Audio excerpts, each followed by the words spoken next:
legal stuff, but more importantly, spoiler stuff. So, don't say I didn't warn ya. Wanda, you got some splaining to do. Even though that's not the way everybody says explaining, I respect our differences and your right to say it in the way you want. Babaloo? That too. Ah, damn it. I'm the wrong show starring a Wanda. Door get open. I'm a witch. That's wonderful. We'll talk about it tomorrow. Oh, nothing at all. That's the kind of nothing that bothers me the most. When did all that occur to you? As I was coming down the stairs. Well,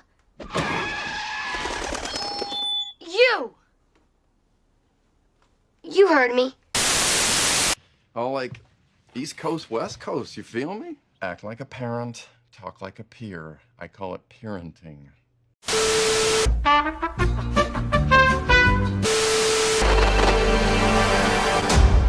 Well, I think we handled that well. After an unplanned year-long break, thanks for nothing, anti-maskers! The MCU is back, baby! Literally 18 months after the last MCU movie, we finally got our first taste of Phase 4. And to no one's surprise, or to someone's surprise, I guess, it happens to be the first of many Disney Plus series. Honestly, it makes more sense to connect these to the movies than the other Marvel shows, because when have we ever seen Daredevil, Jessica Jones, or the Runaways team up with Iron Man? Whatever. Now Marvel Studios has the control of those characters now. Let's hope they're smart enough not to recast those roles, because honestly they were all good in them. Anyway, if you guys know me, I'll be going to a big retrospective on this show, but if we've been following MCU news for the past decade or so now, actually it really is a decade or so now, we would pretty much know the whole story behind it. Disney announced their streaming service, and then all of a sudden they got Marvel shows announced, which makes more sense. It honestly makes sense to tie these series into the MCU, since most of the MCU movies are going to be available on the same service. I say most of, with the 3 exceptions: 1 bad and 2 Spider-Man. That's right, I did not enjoy the Edward Norton Hulk movie. I have nothing against Edward Norton, but come on, Mark Ruffalo is a better Hulk. Plus, it doesn't help that production for the series has been pretty secretive, somewhat like The Mandalorian was when they were trying to hide Grogu from us. It feels weird calling him Grogu. I'm still calling him Baby Yoda. So let's talk about the series episode by episode without regurgitating the plot. This is basically me talking about my opinions on each episode and rating each episode on a scale of 1 to 10. And the reason I'm not regurgitating the plot is because I don't really have all day. I don't want to be like all those other review shows on YouTube. Plus, I had no time to rewatch the entirety of the series for this video, so look, I want to get this out before Falcon and Winter Soldier comes out. Do you blame me?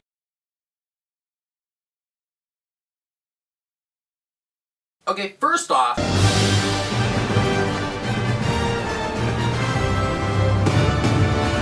I'm home.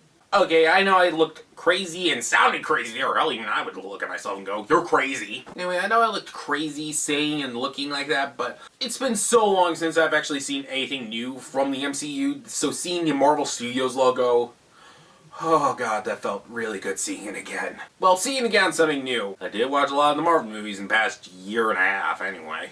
Plus, it doesn't help that the MCU is the only movie franchise I honestly care the most about. DC, too edgy. Star Wars, too toxic.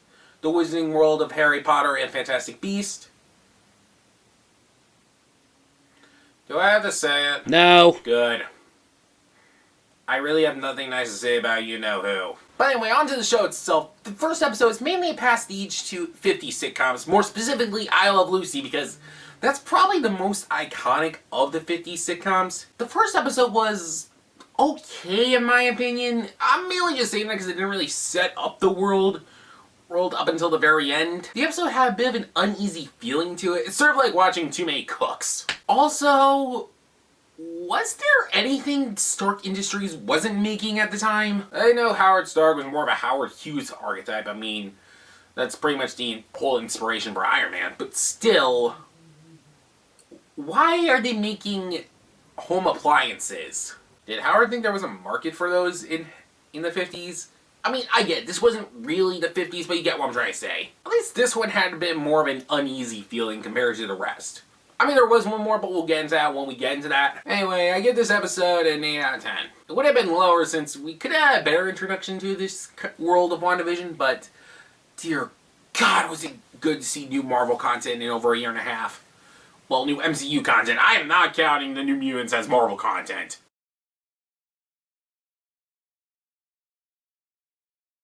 This episode, mainly a pastiche of 60s sitcoms, which it takes heavy inspiration from Bewitched and I Dream of Jeannie, with just a hint of Dick Van Dyke, which is probably my favorite of the 1960s sitcoms. I'm probably just saying that because I love Mary Poppins. I'm Mary Poppins, y'all! Sorry, I couldn't resist.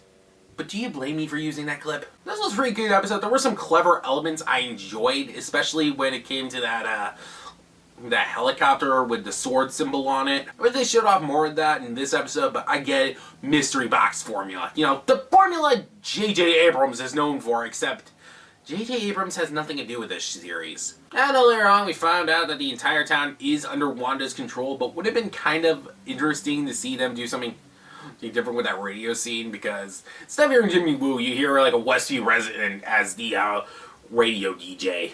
I only just say that because it would have been kind of funny hearing them drop suspicious notes to the listener. And this is WXTD, Westview's #1 radio station. That was the Beatles with HELP! Now here's the new look with RESCUE ME! Weird choice of music today. All in all, another 8 out of 10. I love the homages, and I do understand it's a mystery box, so they can really extend it more than they wanted to.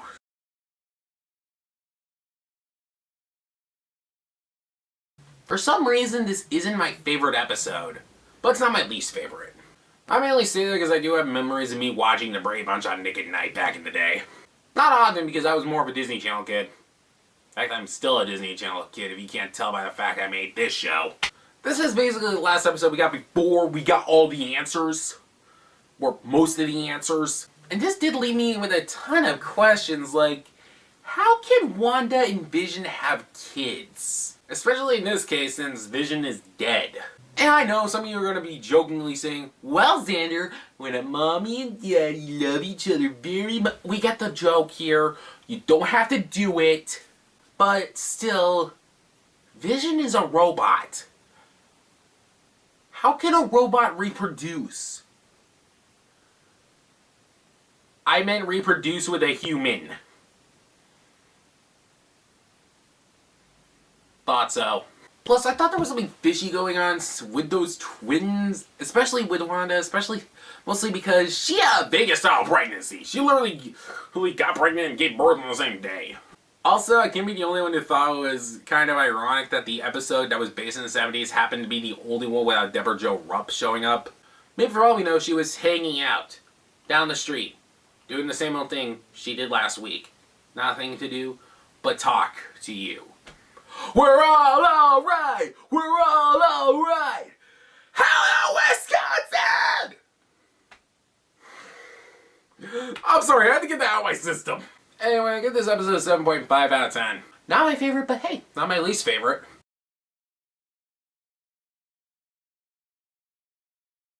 Finally, some answers! I kinda enjoyed how we were able to see somebody actually getting blipped back into existence like that, because... let's be honest, we saw in Far From Home this, but we never saw somebody how they would react after getting blipped. We saw how they were being blipped, and that caused a tearjerker of I don't feel so good.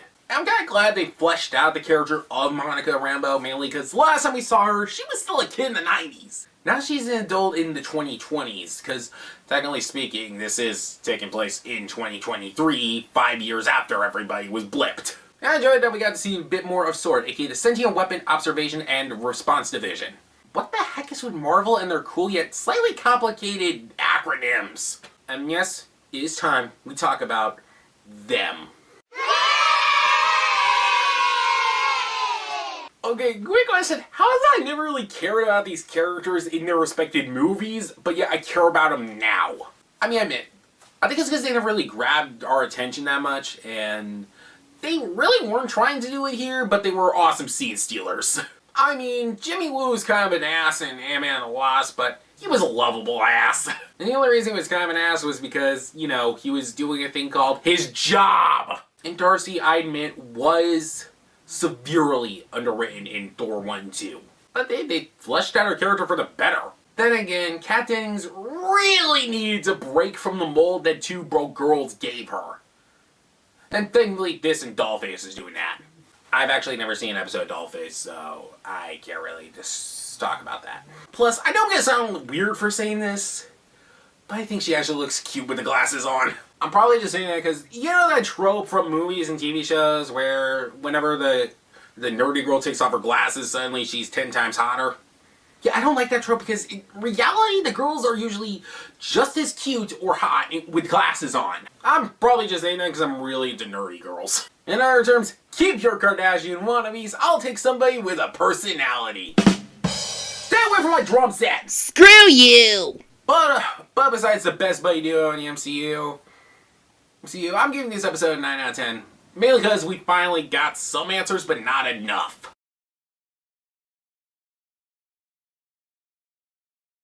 The sitcom portion of this episode felt a little too tame for my liking. Up until the very end, that is, but we'll get to that. The only reason I said it was kind of tame was because of the fact that they had, let's be honest, 80s/90s sitcoms were all wholesome family stuff. You know, Family Ties and Full House, for example.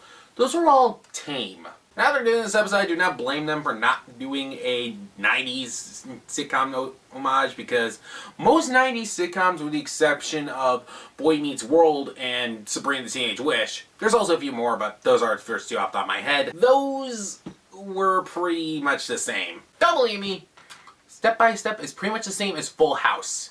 And the Brady Bunch. Killing two birds with one stone, I see. Plus, I don't blame them because if they did a Full House homage, that would have been a little too on the nose since Scarlet Witch's actress, Olivia Olsen. Do you know who her older sisters are? That would have been a little too on the nose for an Olsen to do an homage to another set of Olsens. Even though now she is the more popular of the Olsens. If I said Olsen 2 more times in that sentence, I would have gotten a free cheesesteak. I mean, it's kind of sad that they not only introduced but also killed off the dog Sparky in one episode. And we'll get back to Sparky in just a little bit. But it still sucks. I mean, for crying out loud, who doesn't get upset when a dog dies in a movie or TV show? You know, like that joke from Inside Out. Remember the funny movie where the dog dies?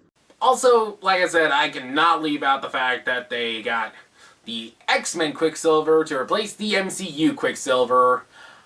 Even if he was not the actual Quicksilver, but we'll get back to that. Yeah, I found it kind of weird that they got Evan Peters to play Pietro, but my guess they wanted to get Aaron Taylor Johnson, but he was not available, so they went with Evan Peters.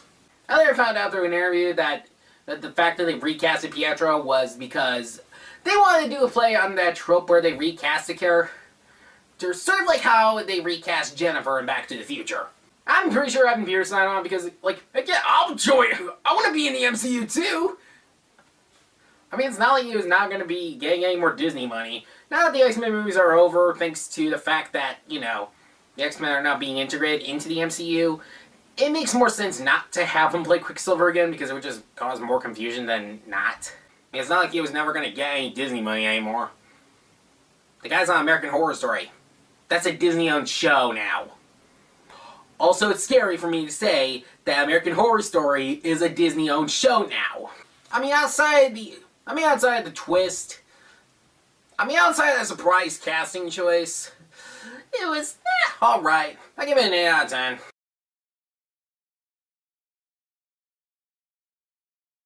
Oh, yes. This is actually my favorite episode of the bunch. Why? Because it's full of 2000s nostalgia. Even though I was born in 1997, I don't have any memories of the 90s because they ended when I was 2. So technically, the 2000s was where most of my childhood came from. A glorious time when we were snacking on Yogo Bits, trading Yu-Gi-Oh cards at lunch, and of course playing the best gaming system of all time. Oh, you really think I was going to mention the PS2? Pfft, GameCube is where it's at, bro. And yes, I really did enjoy them doing Malcolm Middle homage for this episode. Because when you think about it, it was the more unique of the family sitcoms at the time. I mean, sure, there were Disney Channel sitcoms and some Nickelodeon sitcoms, but come on, Malcolm Middle was when everybody in the family could watch it. When it came to Nickelodeon and Disney Channel sitcoms, those were clearly tailor-made for the kids. Or the kids who grew up into adults are now rewatching on Disney Plus. And Paramount Plus to a lesser extent when we mentioned Nickelodeon shows. I like how all the Westview residents that weren't on camera, you know what I mean when I say weren't on camera, were acting pretty much like run-down animatronics like this.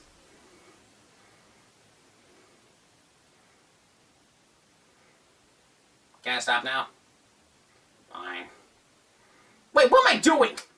And it does have an unsettling tone to see all the frozen members of Westview just like this. I'm not going to continue. We're not doing the mannequin challenge because that ended years ago. It did have more mystery, which kind of got me questioning everything that's going on. Even after I already finished the series, I'm still questioning what's going on. Even the commercial, which was strangely reminding me of those old Danimals commercials and those Lunchables claymation commercials that were airing in the early 2000s.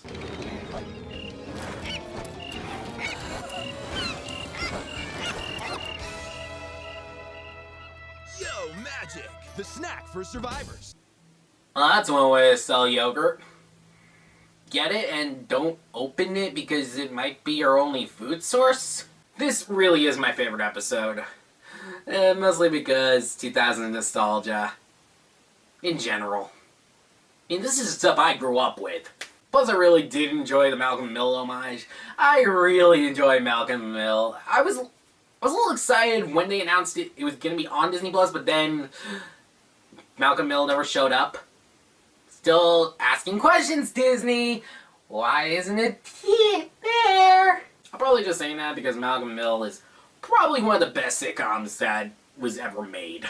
I also hope that has one of the best theme songs ever made by They Might Be Giants. I would play it for you, but it's heavily copywritten. And yeah, like I said, because this is my favorite episode, 10 out of 10.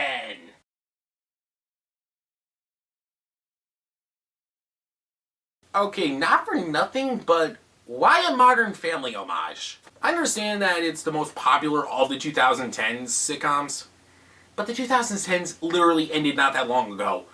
And the same goes for Modern Family, it literally ended not that long ago. What I'm saying is, it is not current enough to be relevant because they're no longer making new episodes, but because they're no longer making new episodes, since they ended last year, it is not old enough to be nostalgic.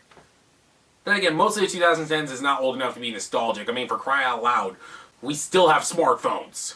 But besides the Modern Family aesthetic, this was a pretty good episode. I do mean pretty good. We'll get to why in just a moment. Thankfully, the homage was not the focal point of the episode, because guess what? The simulation is crumbling. One part of the episode I really did find hilarious was when Vision realized... Wait, hold on. What the hell am I doing here?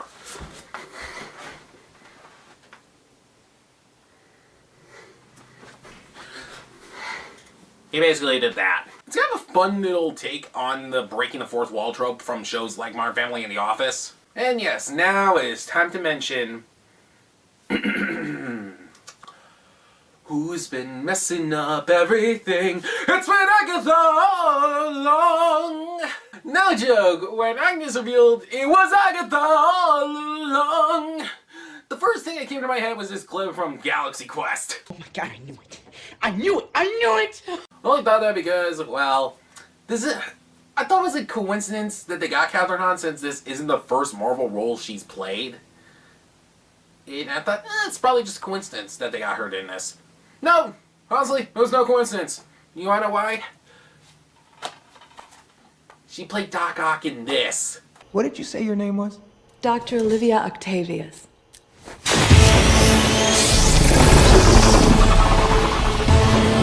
Coincidence? I think not! And yeah, I really could not go the episode without mentioning the song that broke the internet. Even if it ended with a buzzkill. And I killed Sparky, too. Please proceed to boo.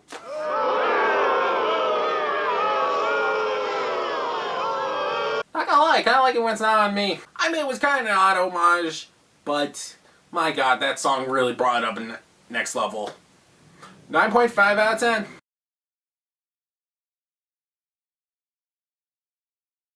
Now, after the last episode, this was kind of an episode I wanted to see. It was actually pretty cool seeing Agatha's backstory, but let's be honest, it was kind of more interesting to see Wanda's backstory, since what we know of her before Age of Ultron was her cameo in the mid-credits scene of Captain America: The Winter Soldier. And yes, it did really answer the question of the why and how the hex happened.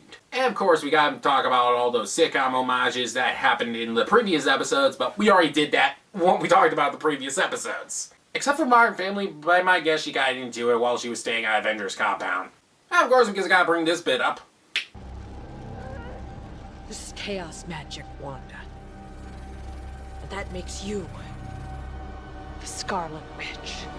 Yeah, there it is! There it is! And lastly,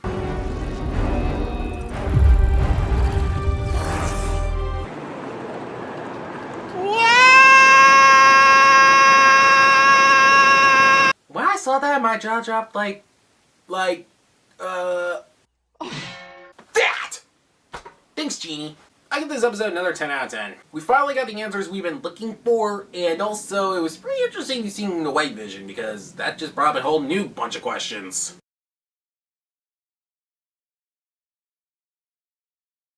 This was a mostly satisfying finale.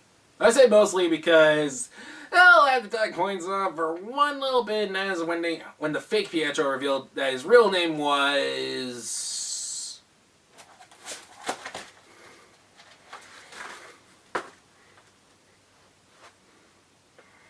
Ralph Boner? Boner. His name was Boner. Well, it took them 13 years, but the MCU has finally made its first boner joke. Just like most 13-year-olds.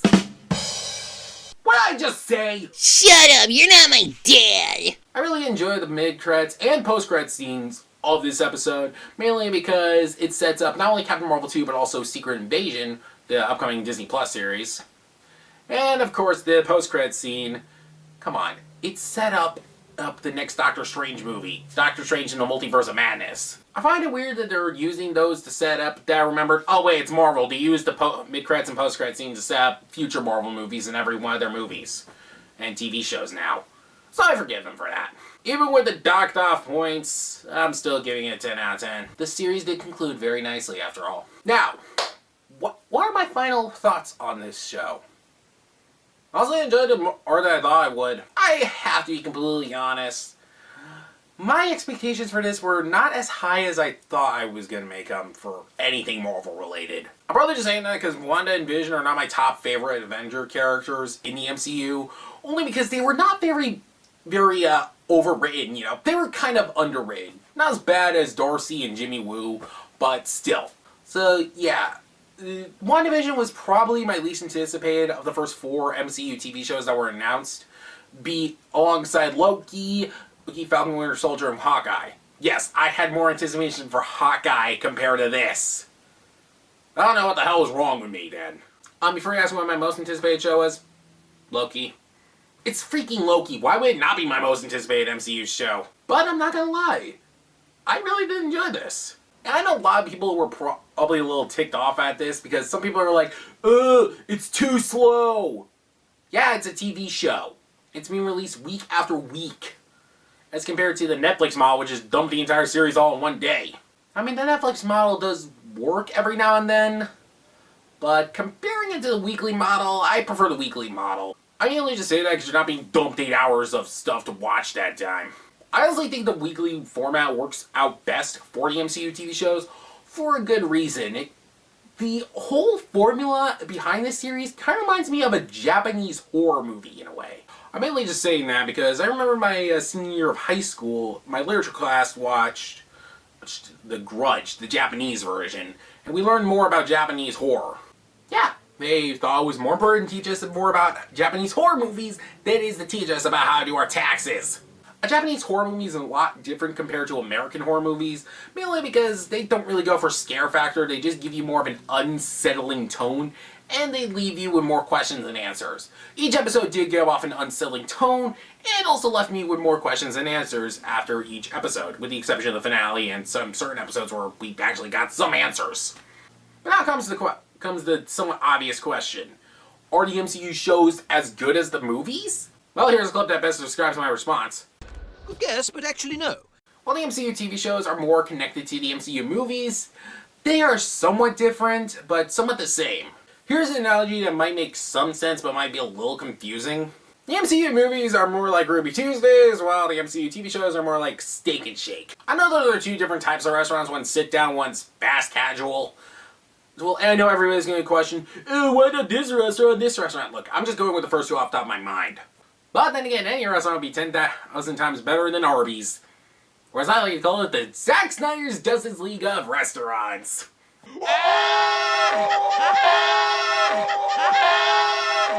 And before you guys know, I did not plan on using that many Family Guy clips in this episode. You really think I was not gonna dunk on the Snyder Cut? Anyway, back on topic, I give the entirety of WandaVision a 8.75 out of 10. It may have been my least anticipated, but dear God, it actually is probably one of the best miniseries I have ever seen. But tell me what you guys think. Tell me in the comments below, or on Twitter and Instagram at XanderTheBoss. Anyway, thanks for watching this video. Please like, share, and subscribe, and don't forget the bell icon so you'll be notified when I upload a new video. And until next time, I'll see you real soon. Hey everybody, so sorry this episode came out a little later than I wanted to, but that's because this episode was a lot longer than I wanted to. The longer a video is, the longer it takes for me to edit, I guess. But I tried my best to actually get it out on around the time Falcon Winter Soldier was coming out, because I wanted to get this out and ready before that show comes out. For all we know, this episode came out the same day as it, so I'm sorry for being a little odd with my release schedule. I promise to fix it up later on.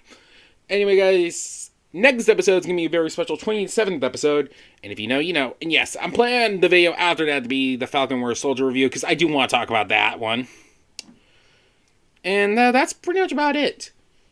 By the way, the May theme will be revealed at the end of the Falcon Winter Soldier video. Okay, alright, see you guys next time. Bye.